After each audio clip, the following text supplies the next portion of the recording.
Virginity rocks, bro. Yeah, stay in school, kids.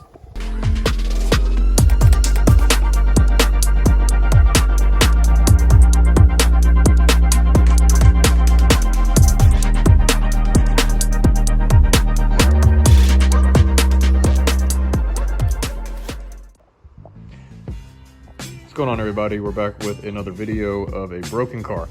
So for those who are new to the channel and don't know, this is my Turbo 350Z. It's a rear mount, custom built rear mount turbo kit with a Ford's internal engine. It's a DE, but it's about 450 horsepower-ish. We're still waiting on some fuel mods to actually get it on the dyno to get to the 600-700 goal mark, but it's fun right now.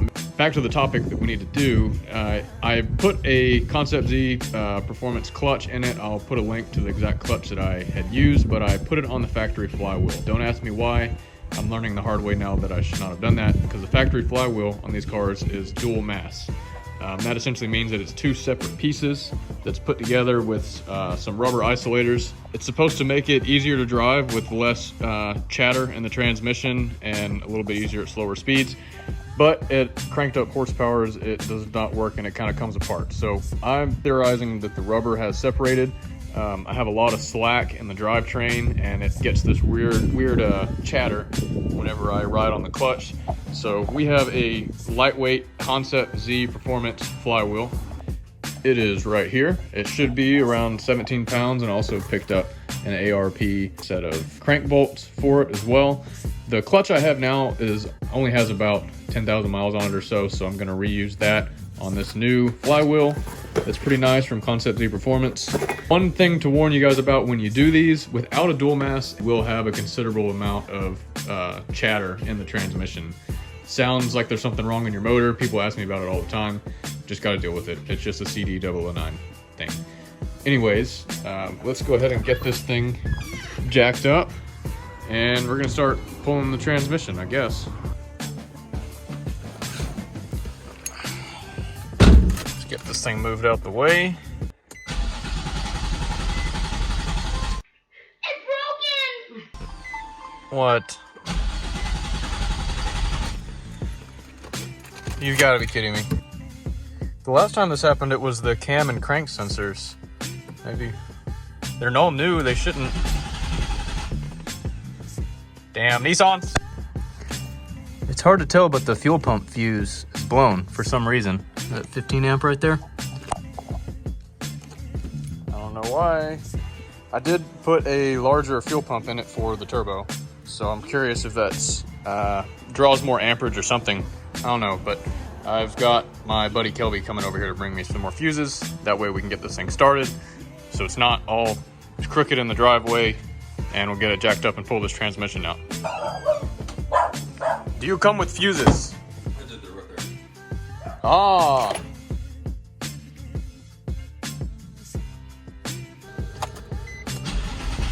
Aha!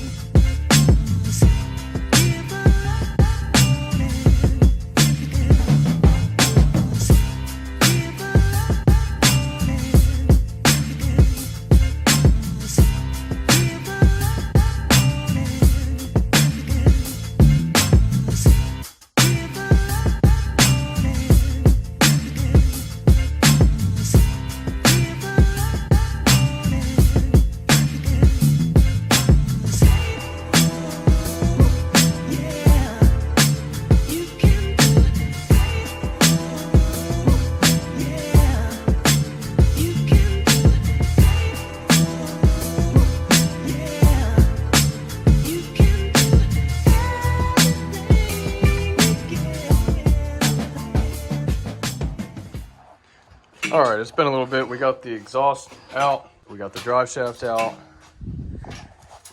And we got this goon under here with the transmission jack. But the transmission is unbolted and ready to go, so we're gonna get this thing taken out. 3 years later. Toys. Oh, boys. Living it, man. Hey, YES spells yes. What does EYES spell? Yes. Yes. me that. Here. Oh, yeah.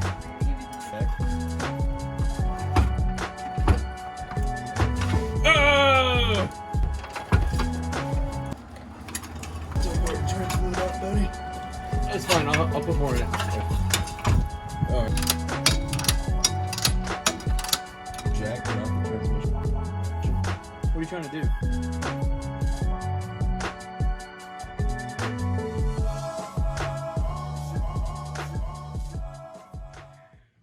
All right, well, we got the transmission pulled, and this is what I was wanting to show you guys the whole time. This is why dual mass flywheels do not work, and you should probably replace them as soon as you can. As you can see, the clutch is bolted up. There shouldn't be any movement in this. That's all play in the clutch from separation of the dual mass flywheel. So that's the noise I was hearing and the vibration. So we're gonna get this thing pulled out and the Concept Z Performance one-piece lightweight flywheel put in, and it'll be a hell of a lot better. All right, so I haven't been documenting much because this has been a royal pain in the ass. Let me explain to you kind of what we're doing here. All right, so as y'all saw earlier, I was replacing the flywheel because the dual mass had fallen apart. I thought that'd be a good opportunity to go ahead and replace the headers because everything should have been easier to get to. These are the old headers. They're just the factory DE headers that I actually heat wrapped because the heat shields broke off of them. And I thought it may retain some heat a little bit more for the turbo kit. But I'll get under there in a second and show you the restriction on the factory DE headers. These are the headers out of a 2013 G37 with the VHR. As you can tell, the design is much different. They're basically almost equal length mandrel bent shorty headers. So they essentially flow just as good as some aftermarket shorties, and they're much cheaper and much more reliable, and they fit much better because they are OEM grade, I guess. So we're gonna swap those out. As you can see, these ones are not mandrel bent the same. They're kind of like a stamped steel. Let me go underneath there and show you the restriction. All right, so I'm under the car. These are the factory 2003 through 2007 headers out of the DE. Look at how that is restricted down. They don't flow very well at all. There's a massive restriction that cuts the pipe diameter size by half. For some reason, I don't know why Nissan did that, but for us boosted guys, that does not help whatsoever. So, but also note the size of the flange as well. Let's go look at the VHR headers now. All right, back at the VHR headers, but look at the difference here. Pretty obvious difference. It's a much bigger diameter leaving the header. The scavenging should be a whole lot better because they're equal length.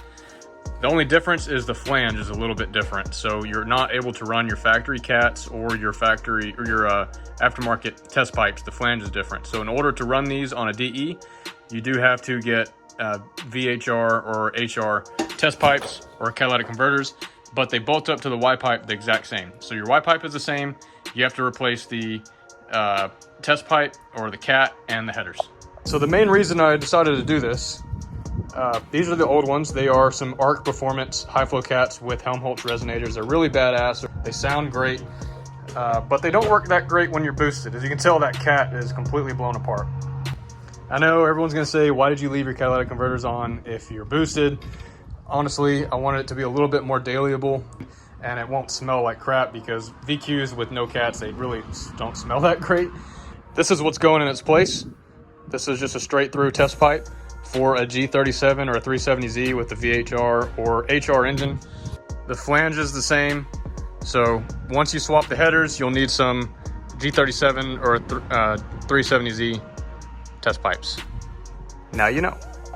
Now the other part of this story, I don't advise changing these at all. If I could go back, I would just put DE test pipes on because changing the headers on a VQ is a son of a bitch, quite literally. I had to remove the whole coolant tube here out at the side of the block so I can gain access to the top bolts. I had to move a bunch of wiring out of the way. Over on this side, I had to remove the AC port, so I had to uncharge the AC. This coolant pipe had to be unbolted from the block, so you already drained your coolant. So now you have to replace your coolant, and you also have to replace your Freon. Just make sure whenever you take this off, you go and get it uncharged or decharged and pulled a vacuum on and recovered at a shop, so you don't go to jail. And then lastly, I had to unbolt the AC compressor down there in order to get to the last bolt. One of the tools you're gonna need for this is definitely a flex head ratchet, 3/8 ratchet.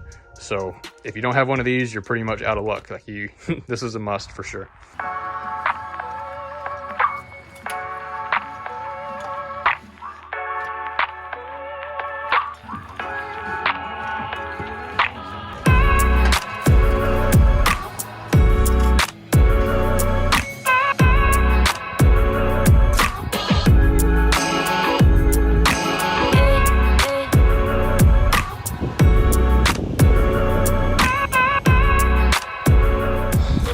See that shirt, man.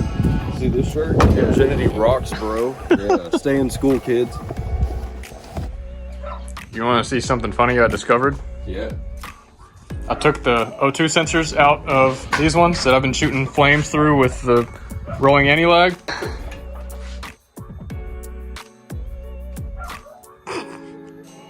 That's not great.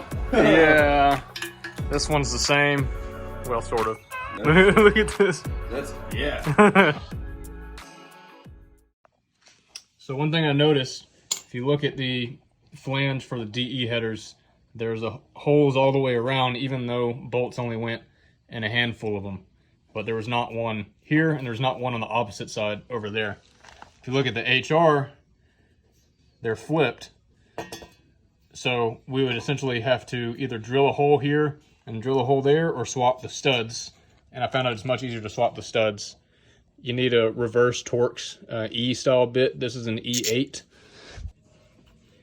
And you just grab a hold of these and twist them off. Took this one and moved it here, and then the one on the bottom, I took it from over here and moved it there. So it's kind of hard to see. You just take the middle ones and flip them.